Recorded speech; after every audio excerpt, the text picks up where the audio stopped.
Monsieur Bompard, outre le Covid, on a souvent parlé d'une autre affaire qui concerne la justice française, c'est les prises illégales d'intérêt, notamment des magistrats. Parce qu'on parle beaucoup de celle des justiciables, mais il semblerait qu'il y ait une élite qui soit épargnée, et donc le regard citoyen doit un peu se pointer parfois sur eux. Et alors là, on a une excellente démonstration, c'est qu'il y a eu une nouvelle nomination au Conseil constitutionnel par le président de la République. Il a nommé l'une de ses ministres, tant qu'à faire, pourquoi pas. La même d'ailleurs qui considérait qu'il était improbable qu'on interroge un ministre devant l'Assemblée nationale. Donc, ça augure de beaux jours pour notre démocratie. Mais plus que ça, si on va dans le détail, le président de l'Assemblée nationale, qui a le droit de soumettre des noms, en l'occurrence Richard Ferrand, a carrément proposé, ni plus ni moins, la magistrate qui l'a relaxé dans l'affaire des mutuelles de Bretagne, relax, précisons-le, pour prescription temporaire. Donc, on n'est pas allé au fond du dossier. Qu'est-ce que ça vous inspire au regard de votre expérience? Écoutez, c'est un exemple assez magnifique de la collusion qu'il y a et dans le monde juridique et dans le monde politique de l'établissement. Parce qu'il est bien évident qu'on ne va pas traiter, vous le comprenez facilement, de la même manière les amis du pouvoir ou les ennemis de l'opposition, et ne parlons pas de l'opposition radicale que je crois représenter. Donc, dans l'affaire des mutuelles de Bretagne, il faut savoir de quoi il s'agit. Il s'agit des mutuelles de Bretagne qui achètent un local magnifique, à des prix très élevés, à hauteur de plusieurs millions, et qui les mettent à disposition de la femme du président des mutuelles de Bretagne, qui se trouve être M. Richard Ferrand, pour une somme ridicule. La prise illégale d'intérêt est éclatante et financièrement reconnue et avouée. Mais il y a des arrangements avec les dieux, et les arrangements avec les dieux, c'est le choix de la juge ou la décision de la juge. Et là, manifestement, la juge est en train de recueillir l'investissement qu'elle avait fait, en étant particulièrement gracieux, avec M. Richard Ferrand, ci-devant président du groupe LREM à l'Assemblée nationale. On pourrait d'ailleurs aller plus loin. Hein. Je souhaiterais qu'un chercheur travailleur se penche sur l'évolution des richesses de nos 5 derniers présidents de la République durant leur mandat. Hein, et on aurait des conclusions qui seraient intéressantes pour la prise illégale d'intérêt des élus. Hein, des élus qui mettent à gauche beaucoup, parce qu'il est difficile de mettre à droite, de mettre à gauche beaucoup, et pas dans le sens de l'intérêt commun. Donc tout ça est significatif d'une société qui est en décomposition. Et la Ve République est une république qui se meurt. Hélas, il faut un sang nouveau pour la faire renaître. J'espère que les Français auront le courage de le trouver, ce sang neuf. Oui, parce que par rapport à ce à quoi vous faites référence, on se souvient, dans notre région notamment, on sait que Madame Pompidou, la femme du président de l'époque, avait pu bénéficier d'achats de terrains qu'elle avait revendus par la suite à la Compagnie nationale du Rhône notamment, et que ça a assuré, on va dire, la tranquillité de ces vieux jours. Mais plus proche de nous, on a l'affaire par exemple des turbines nucléaires d'Alstom que notre président actuel a vendu en tant que ministre de l'économie aux Américains, à General Electric en l'occurrence, et qu'il rachète aujourd'hui à prix d'or à ces 10 Américains pour que nous puissions lancer notre programme. Alors que c'est devenu une coquille vide, puisque tous les brevets que détenait la société ont été pris par les Américains. Donc on achète une coquille vide qui allait avoir des frais d'entretien extrêmement importants pour leur moteur existant. Et de plus, qu'est-ce que j'oublie? J'oublie que la presse fait état de cet achat, de cette vente, mais ne fait pas état du prix d'achat et du prix de vente.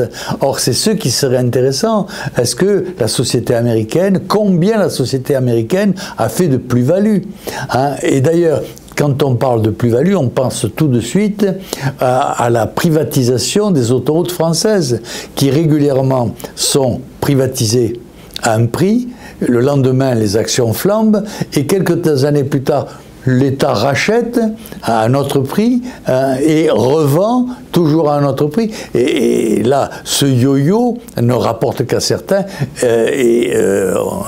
à certains qui ne payent pas l'impôt sur les plus-values. Autre scandale d'ailleurs du même type, parce qu'on parle de General Electric, mais il y a aussi les cabinets de conseil dont nous avions déjà évoqué les dépenses fastueuses, oui. C'est-à-dire que l'État sous-traite, en tout cas fait marcher les cabinets de conseil, oui. Pour, je crois que l'Obs avait sorti un chiffre énorme, sur 3 ans, l'État avait consacré de l'ordre de 43 milliards d'euros, avait donné 43 milliards d'euros à ces différents cabinets de conseil, ça représentait 6% du PIB. Mais au-delà de ça, on s'aperçoit aussi que pendant la période du Covid qui nous intéresse, la France n'a pas pu notamment sortir de vaccins, comme il l'avait été programmé et annoncé par 2 fois par l'entreprise Sanofi, et même Pasteur, l'Institut Pasteur qui avait travaillé là-dessus. Et par manque de budget, alors même qu'on a consacré, je crois, un budget quasi équivalent aux fameux cabinets de conseil qui nous ont tout détricoté. Est-ce que, pour vous, il y a des prises illégales d'intérêt, au sens, alors qu'il y ait, bien entendu, avantagé l'un plutôt que l'autre, sans aucun doute, mais ce que je veux dire, c'est que ces gens-là sont intéressés financièrement, pécuniairement, écoutez, moi, à déshabiller l'État de cette manière, c'est-à-dire les Français. Je pense qu'une autre explication est difficile. D'ailleurs, j'ai suivi les débats sur ces 2 ans avec des très grands professeurs qui faisaient l'apologie du non-vaccin et de très grands professeurs qui disaient toute la gravité des conséquences qu'il y avait à se vacciner. Hein, conséquences qui ne sont pas finies, puisque selon eux, elles se dérouleraient durant plusieurs dizaines d'années. Et je comprends mal la disparité des avis.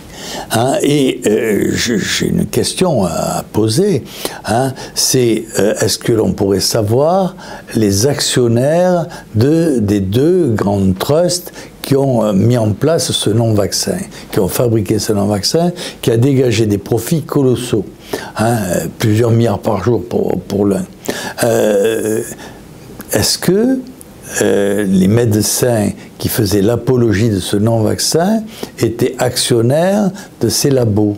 Hein, c'est une question de curiosité, de pure curiosité, parce que je comprends mal la passion qu'il y avait pour les défenseurs de ce non-vaccin et de pousser à la vaccination de tout le monde, même les enfants, à la vaccination systématique, et on continue. Tous les 4 mois, il faut se non-vacciner maintenant, alors que rien n'est établi réellement, hein, parce qu'on vous dit ça évite les cas les plus graves. C'est une affirmation. C'est un médicament. Ce n'est pas un vaccin, c'est un médicament, ce qu'on appelle le vaccin. Donc, qu'un médicament puisse apporter un bien, c'est pas inconcevable. Mais si on traitait la maladie, on la soignerait tout aussi, peut-être même plus efficacement, puisque le choix qui a été fait, je l'ai dit et répété, c'est on ne soigne pas, on vaccine. Alors que la bonne solution, c'est on soigne, et éventuellement, on vaccine en plus les cas les plus graves. Hein. Donc tout ce fonctionnement incohérent pourrait être éclairci par une analyse des actionnaires de ces deux grands fabricants d'un vaccin qui est en fait un non-vaccin. D'ailleurs, vous parlez de cas graves, ou en tout cas que ça pourrait limiter les cas graves, c'est en effet ce qu'on nous a seriné pendant des semaines et des semaines. Pour autant, vous aviez mentionné aussi l'augmentation curieuse et symptomatique des cas graves, pour le coup, cardiaques, en l'occurrence chez les grands sportifs. Oui.